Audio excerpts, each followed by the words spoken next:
Fala meus amigos, tudo bem com vocês? Meu nome é Wallace Oliveira, para quem não me conhece, para vocês que estão chegando agora, esses vídeos aqui que eu solto diariamente, a gente analisa os futuros índice e dólar. Então hoje, dia 25 de fevereiro, a gente vai estar analisando os principais movimentos. Para você que não me segue nas redes, tem um Instagram, vou deixar aí também o link, o endereço, wallace.análise. Coloco conteúdos educacionais, também respondo as dúvidas do pessoal lá sobre mercado financeiro. Para você que me acompanha, compartilhe este vídeo com os seus amigos para a gente levar esse conteúdo para cada vez mais pessoas. Também se inscreve aí no canal caso você não for inscrito ainda, ative o sininho de notificações e deixe um gostei neste vídeo, porque assim você ajuda o canal a levar esse conteúdo mais para frente. O YouTube entende que é um conteúdo relevante, beleza? Sem mais delongas, vamos para a análise hoje, do dia 25, aqui primeiramente no índice, compartilhando aqui minha tela com vocês. Deixa eu aumentar um pouquinho aqui. Aí, ó.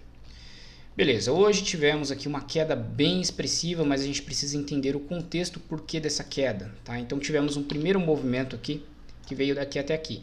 Por que daqui até aqui? Porque subimos em 5 ondas, né? Então aqui a gente tem um comportamento de onda 1, um comportamento de onda 2, um comportamento de onda 3, 4 e uma 5 que frustra porque ela não rompe o topo da onda 3. Até aí tudo bem, como a gente subiu em 5, a gente considera essa puxada aqui inicial como uma primeira onda, que poderia ser uma onda A ou uma onda 1. E olha como é mais assertivo a gente pegar esse Fibonacci daqui até aqui, essa movimentação aqui, e depois colocar aqui no fundo onde termina esse movimento de ABC, ó, A, B, C. Então, para quem perguntou como que eu seleciono os topos e fundos, para determinar as ondas de Elliott, eu determino por comportamento. Até aqui a gente estava fabricando uma tendência. Chegou aqui, a gente perdeu esse fundo aqui e aí começou a cair. Isso daqui é um comportamento, né? Não necessariamente a gente precisa perder o fundo da onda de impulso anterior. Por exemplo, aqui a gente não perdeu o fundo, ó. Então os fundos principais estariam aqui, tá? Aqui temos fundos, seria uma correção um pullback bem raso, até que chegou a perder, mas aqui a gente mudou o comportamento, né? A gente fez uma puxada de queda muito maior do que essas aqui anteriores. Então aqui é um novo comportamento, o preço começa a ficar lateral. Então é assim que eu seleciono. Como temos aqui uma primeira alta em onda 1, a partir aqui da onde o preço começou a subir, que seria daqui até aqui, eu coloco meu ponto zero para determinar o tamanho da minha onda 3. E olha que interessante. Ontem, essa venda ela se deu bem no patamar, essa daqui, ela se deu bem no patamar onde finalizou a onda 3, no 161,8, tá? O ponto principal que a onda 3 gosta de executar. E aí a gente começa um processo de lateralização. Hoje, a gente tinha já formulado aqui no pregão anterior um triângulo simétrico. O triângulo simétrico ele tem uma leve implicação altista, porque ele veio de um movimento de alta. E por Elliott, a gente executa as ondas A, B, C, a onda D aqui em cima, e hoje veio executar uma onda E, tá? Quando a gente tem essa perspectiva, poderíamos ter um rompimento para cima, a probabilidade maior era essa. Só que temos um movimento muito forte anterior, que foi um movimento de impulsão de uma onda C aqui atrás, e a gente teria que ficar atento com essa movimentação aqui. Então, quando a gente coloca, por exemplo, um Fibonacci aqui dentro desse movimento de queda, que vem desse topo até esse fundo, que foi um comportamento só, olha que interessante. Deixa eu traçar um Fibonacci aqui dentro. O preço veio buscar a retração de 61,8. Nessa retração de 61,8, muitos players vão querer vender. Por quê? Aqui no gráfico maior, de 60 minutos, quando a gente coloca um canal, aquele canal que a gente estava comentando em análises anteriores, essa região aqui era uma região central do canal, que serve como resistência. Serve como resistência. O preço tentou fazer esse rompimento do topo do dia anterior e não conseguiu. Isso daqui, por enquanto, é um contexto de Elliott de análise técnica. É importante a gente ter esse contexto subjetivo, apesar de ser subjetivo e discricionário, para a gente entender o que o preço pode realizar no pregão de hoje. Então, por exemplo, o que a gente pode identificar para a nossa entrada e identificar que o movimento de alta acabou, né? Quando esse candle aqui ele faz o rompimento da máxima do dia anterior, ele faz o fechamento acima, e o próximo candle dos 60 minutos ele perde, tá? Esse é um primeiro ponto de que o rompimento ele vai falhar, porque o candle que fez o rompimento conseguiu fechar acima, o próximo candle veio e perdeu a mínima com tanta vontade, assim, também com tanto volume financeiro. Isso daqui é um contexto também de gráfico maior. Mas o que a gente pode identificar no comportamento das barras? Não tem como eu voltar aqui, por exemplo, só se eu rodasse um replay, mas o dia ainda não fechou. Mas enquanto essas barras aqui estavam sendo formuladas, para quem acompanhou o pregão do dia de hoje, nós tivemos um primeiro movimento. Aqui foi a abertura do mercado. Acho que, se não me engano, foi aqui. Essa barra que foi a abertura do dia, tá? Enquanto a gente fez um movimento de alta, depois desse leve movimento de queda, não tinha tanta força compradora. A única barra que apresentou força compradora foi essa daqui, tá? E logo os vendedores entraram. Então tínhamos muita briga aqui nesse patamar. Olha quantos pavios a gente estava soltando aqui. E quando a gente rompeu em fechamento a máxima do dia anterior, o que aconteceu com o preço? Ele não conseguiu se sustentar. Então a partir daqui, dessa barra aqui no 10 minutos, a gente já identifica que há mudança no comportamento do preço, onde ele estava fabricando topos e fundos ascendentes, de repente veio visitar a linha de tendência, não conseguiu mais perpetuar a alta. Então olha só, aqui temos um movimento de queda bem expressivo. Esse candle ele tenta violar essa linha de tendência e o próximo rompe a máxima dele, porém não fecha verde, vai até a abertura dessa barra que é bem relevante. Como a gente percebe no volume financeiro, foi a barra que entrou volume financeiro vendedor, né? Igual aos volumes que a gente tinha comprador. Então a abertura dessa barra, por ser uma abertura forte, né? Uma barra forte, ela serve como ponto de resistência. E essa barra aqui, ela rejeita a linha de tendência, ela rejeita subir de novo para testar a máxima. E ela aciona uma entrada de venda, porque a gente entende que fizemos um movimento, fizemos uma retração. Se a gente perder a mínima dessa barra aqui, entendemos que vários players estão emboscados. E aí, perdendo essa mínima dessa barra, a gente entende que muito possivelmente a gente vai violar essa tendência de alta. E qual seria o alvo dessa operação? Não preciso ficar calculando alvos mirabolantes, inventando alguma coisa assim. Basta eu pegar o último pivô de queda, e calcular se o meu risco vai valer a pena. O seu operacional, deixa eu voltar aqui para vocês. O seu operacional ele deve ser claro e objetivo. Não adianta você ficar com várias técnicas durante a sua operação, principalmente quando você está estudando gráfico. Você tem várias técnicas, vários argumentos. Na hora que você entra no trade, essas técnicas começam a se misturar na sua cabeça. Você começa a buscar informação no seu cérebro, o seu cérebro envia várias informações. Porque uma hora você está usando cálculo de Fibonacci, outra hora você está usando leitura de barras, outra hora você está usando ondas de Elliott. Não. Tudo isso tem que ser, criar uma sinergia, criar uma confluência. E quando você estiver operando, essa técnica ela tem que ser simples. Então, basicamente, vou voltar aqui para o gráfico. Basicamente, você vai calcular o seu alvo com base nesse último pivô de queda. Então, você tem aqui o início desse movimento. Deixa eu voltar, tirar essas linhas para ficar mais claro para vocês. Você tem esse último movimento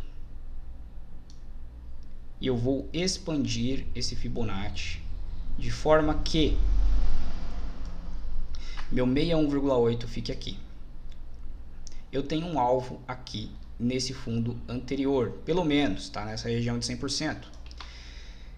Meu risco deve ser calculado antes de eu entrar e posicionar a minha ordem aqui na mínima desse candle. Então eu tenho esse risco aqui no 10 minutos. Meu alvo ele está aqui embaixo. Vale a pena essa operação? Vale a pena. Por quê? Porque eu tenho um alvo maior do que o risco. Eu posso até realizar uma parcial aqui com a expectativa do movimento ser maior. Por quê? Porque eu entendi que no preço já voltamos para baixo da resistência. Muito possivelmente eu tenho uma onda 5 em frustração, que foi rejeitada de subir, e é um ponto interessante também no gráfico diário. É um ponto que a gente rompeu o candle diário, ó, rompemos o candle diário e automaticamente rejeitaram esse rompimento do candle diário. Automaticamente os vendedores estavam aqui esperando o exército dos compradores e aí começaram a atirar. Tá? Basicamente é isso. Os compradores foram emboscados nesse rompimento aqui. Acharam e subestimaram o exército dos vendedores. Quando chegaram aqui, descobriram que era muito maior do que eles imaginavam. E aí recuaram e os vendedores começaram a bater forte, até perder a mínima desse dia e muito possivelmente tentar violar a mínima desse dia aqui. Beleza? Então é uma psicologia de mercado, basicamente uma batalha entre compradores e vendedores. E aí, voltando aqui para o alvo, você poderia realizar uma parcial aqui nesse fundo, porque você não sabe ainda se o preço vai romper. Agora, se você quer, depende do tipo de operação, né? Se você quer acompanhar o preço, se quer acompanhar o preço, seu stop está aqui, quando ele chega aqui próximo a esse primeiro alvo, você pode ir trazendo de forma que eu deixo aqui, por exemplo, na abertura dessa barra. Se o mercado voltar, eu posso sair lucrativo, né? O mercado rompeu, deu procedimento, eu vou acompanhando. Meu stop ele vai acompanhando conforme o preço. E olha que interessante, esse Fibonacci ele pode ser expandido. Não preciso ficar calculando alvos mirabolantes. Então aqui é a próxima realização do mercado. Vou expandir mais um pouco, porque ele rompeu, ó, e fez esse rompimento aqui. Vou expandir para o ponto 38 agora, o terceiro alvo desse Fibonacci. O mercado foi buscar, olha onde entra a realização, dificuldade. Rompeu, vou expandir novamente, agora o ponto 23, que é muito difícil do preço passar do ponto 23. Só quando temos um momento muito forte.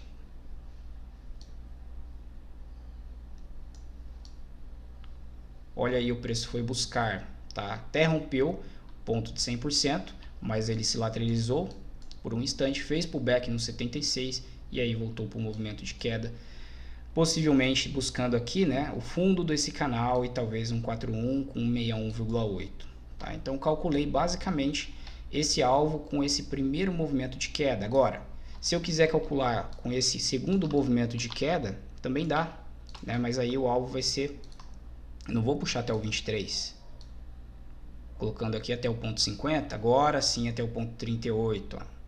Hoje o mercado deu uma leve realizada, está vindo até o 111. Então basicamente é isso, pessoal. Hoje peguei uma operação aqui de compra nesse patamar.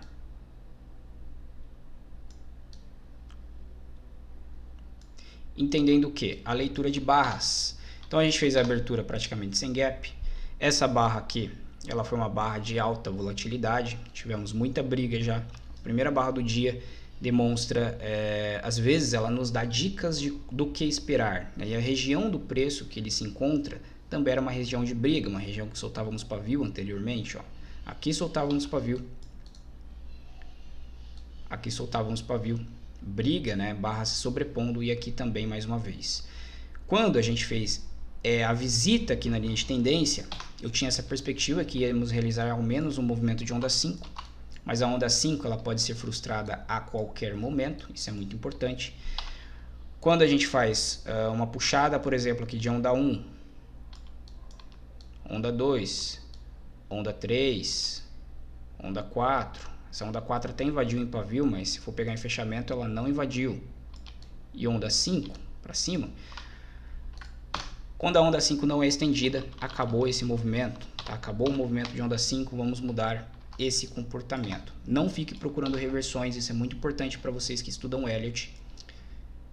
apenas se o preço confirmar, tá? Aqui ele confirmou, ó, deixou um topo mais baixo. Dentro desse candle a gente entende que é um topo mais baixo no gráfico menor, a gente pode até cair o tempo gráfico para verificar.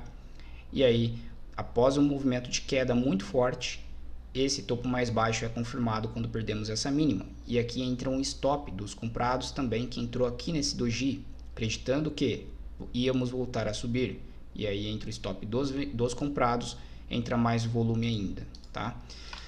Então eu peguei a compra nesse patamar, porque eu entendi que a tendência vigente, ó, essa tendência aqui de curto prazo, ela é de alta. Isso daqui é uma correção. Por Albrooks, leituras barra a barra, isso daqui foi uma H1. O que é uma H1? Perdemos a mínima e esse candle ele tenta romper essa máxima, tá? A gente marca esse candle. Se a gente tem um rompimento aqui, temos uma entrada H1. Esse candle aqui é uma entrada H2, porque ele rompeu a máxima desse candle aqui que estava em queda. Então a gente marca esse candle. Como ele estava próximo a uma região estratégica do gráfico, eu dei preferência de entrar nesse trade na formação dessa barra, nessa entrada, dessa barra H2, tá? O que o Albrooks chama de High 2, né? Seria o termo americano que eles usam lá, mas não tem problema, é tudo a mesma coisa, tá? É uma tentativa de retorno para a tendência. Meu stop estaria aqui. E esse movimento é o movimento principal. Por que não essa máxima? Poderia ter pegado essa máxima, tá bom? Como pivô, como alvo de pivô, mas esse movimento foi um comportamento e a partir daqui é outro comportamento. Então a partir desse ponto eu expando meu Fibonacci e eu quero ir aqui no 100% e depois eu vou expandir para o ponto de 50%. Vejam bem que o preço ele quase bateu lá, só que se a gente for pegar a média de toques que tivemos nessa região aqui com 50%, pegando esse pavio e esse pavio, a gente chegou lá no 100%. Se a gente for pegar esse daqui como topo, não tem problema, o preço respeitou da mesma forma, ó. Colocando o ponto de 61,8 aqui, o preço quase foi lá, praticamente bateu nesse alvo, ficou por 20 pontos do alvo, né? Coloca um pouquinho antes, tínhamos a retração de 61,8, então era um ponto importante, já enxergando que a gente tinha uma pressão de venda, tá? E aí soltamos um último movimento, uma última tentativa, a última munição que os compradores tinham e os vendedores entraram muito forte com esse movimento aqui. Nessa tentativa de subir de novo houve uma frustração, beleza?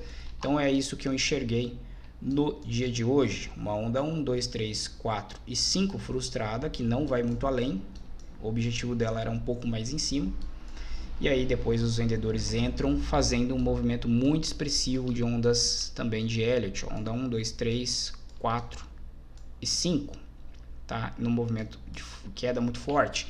Quando temos aqui, alguém me perguntou esses dias no Instagram,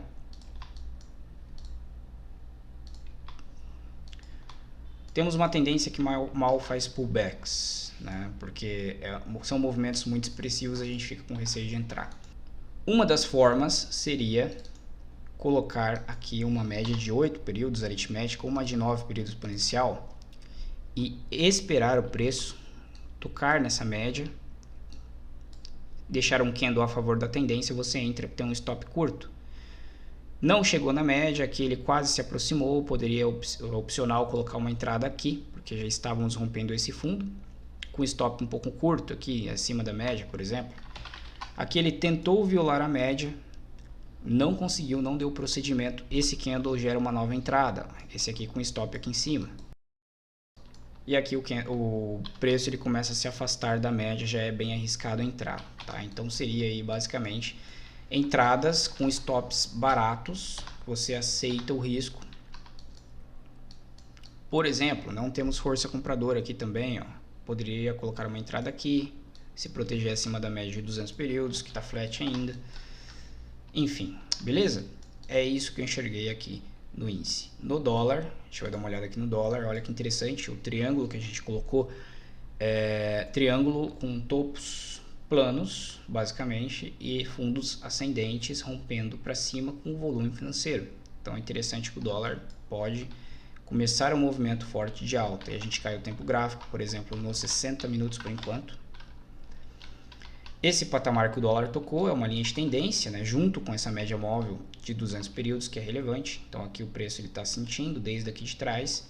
Abrimos em gap de alta. Aí no 10 minutos a gente observa que quebramos já uma linha de tendência, que seria essa daqui. No final do pregão, viemos tocar por cima essa linha de tendência. Já tínhamos feito o rompimento, tocamos por cima dela e aí soltamos um movimento de alta.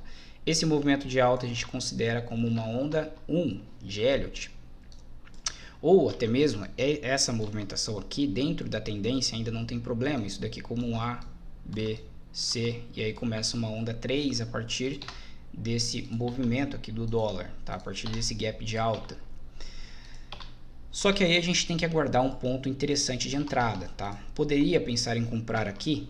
Poderia, foi uma barra de tendência, a média móvel ainda está ascendente de curto prazo, a média de 200 períodos ela está flat, levemente inclinada para cima, mas já mudamos o comportamento de topos e fundos descendentes. Temos um fundo aqui, um fundo levemente mais alto aqui, e aqui a gente fez, né, na verdade, um fundo mais alto, ó, antes da abertura e fechamento dessa barra aqui.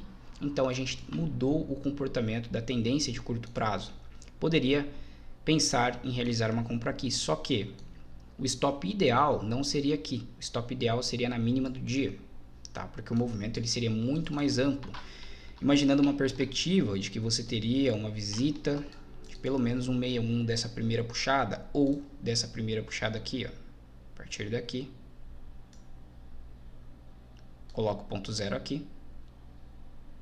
Esse aqui é o preço aqui no 61,8 pelo menos, tá? Se for da primeira puxada de hoje, que foi esse gap de alta, essa movimentação aqui, a partir desse ponto aqui que a gente começou a mudar o comportamento, ó, desse fundo, começou com topos e fundos ascendentes, saiu do processo corretivo, você quer o preço aqui no 61,8, tá? Que seria um alvo bem interessante também, tá? Olhando aqui, ponto de resistência, tá? Então você teria um risco nessa proporção para um alvo muito mais amplo. Outro ponto de entrada interessante aqui no dólar, então você fabricou aqui topos e fundos ascendentes, fez um movimento aqui de puxada de baixa, um movimento de puxada de alta, um movimento de puxada de baixa que não perde essa mínima. Poderia entrar no rompimento dessa barra aqui, ou aguardar o dólar fazer um rompimento. São várias leituras e todas elas dariam certo, tá? Fazer um teste por cima, aí aqui você tem uma nova entrada, com stop abaixo dessa mínima. Aí também seria uma entrada bem interessante, ó. Foi onde entrou o maior consenso de mercado, foi nessa barra aqui, para levar o preço lá na região de 161,8. E essa região aqui aí entra força de venda. Provavelmente o Bacen entrou aqui, tentou derrubar o preço, mas não conseguiu, não sei, porque temos um candle muito relevante aqui de quase 40 pontos. Mas aí o dólar tinha alvo ainda de onda 5. Deixa eu apagar isso daqui. Qual seria o alvo de onda 5, tá? Eu pegaria essa onda aqui primeira de hoje, essa primeira gap de alta, como a onda 1, tá? Não pegaria nessa leitura que eu tinha feito anteriormente. Não tá errado, tá? Falar que isso daqui é uma onda 1 porque ela não perdeu o fundo, mas eu pegaria essa primeira alta aqui do preço como onda 1. É natural que você desenvolva várias leituras de Elliott diferentes, tá? Não se preocupe com isso. Não se preocupe com isso. As leituras têm que ser a favor da tendência, o que o preço está executando. Então você coloca aí 5 Elliotistas, de repente cada um vai falar uma leitura diferente de Elliott, isso é natural, tá? Então tenha leituras alternativas, inclusive caso a tendência não se confirmar conforme a leitura de Elliott que você tinha, tenha leituras também que seria para movimentos contrários ao que você está imaginando. Então hoje, por exemplo, eu fiz uma leitura de Elliott no índice que ele teria um movimento de onda 5, só que eu tinha consciência de que a onda 5 poderia frustrar a qualquer momento e começar um movimento de queda, principalmente pela região que o preço estava. E aí foi confirmado o movimento de queda e eu estava preparado para quando acontecesse esse movimento de queda. Muito bem, então essa primeira puxada aqui do dólar, daqui até aqui, foi a onda 1. Só que a onda 3, ela inicia nesse patamar aqui. E ela vem até essa máxima. E a partir desse fundo aqui, ó, a gente começa a fabricar, muito possivelmente, tá? Foi uma onda 4, começa a fabricar a onda 5. E a gente quer ir lá no 161,8. Tá? Mas aí quando o dólar retorna acima aqui da média, por exemplo, de 20 períodos, após essa barra aqui assustar muitos compradores, percebemos que já começamos a fabricar mínimas mais altas novamente. A gente quer ir lá pelo menos 161,8 com stop mais barato. Tá? Aqui ainda pode estar dentro da onda 3, tá? Ele poderia ter executado aqui um processo de onda 3 e a onda 3 ser muito mais estendida do que isso daqui. E aí a gente contabiliza como subondas. Beleza? Então é isso que eu enxerguei aqui no dólar. Está rompendo uma região importantíssima do gráfico diário. O índice no gráfico diário caindo muito forte, em processo ainda de correção.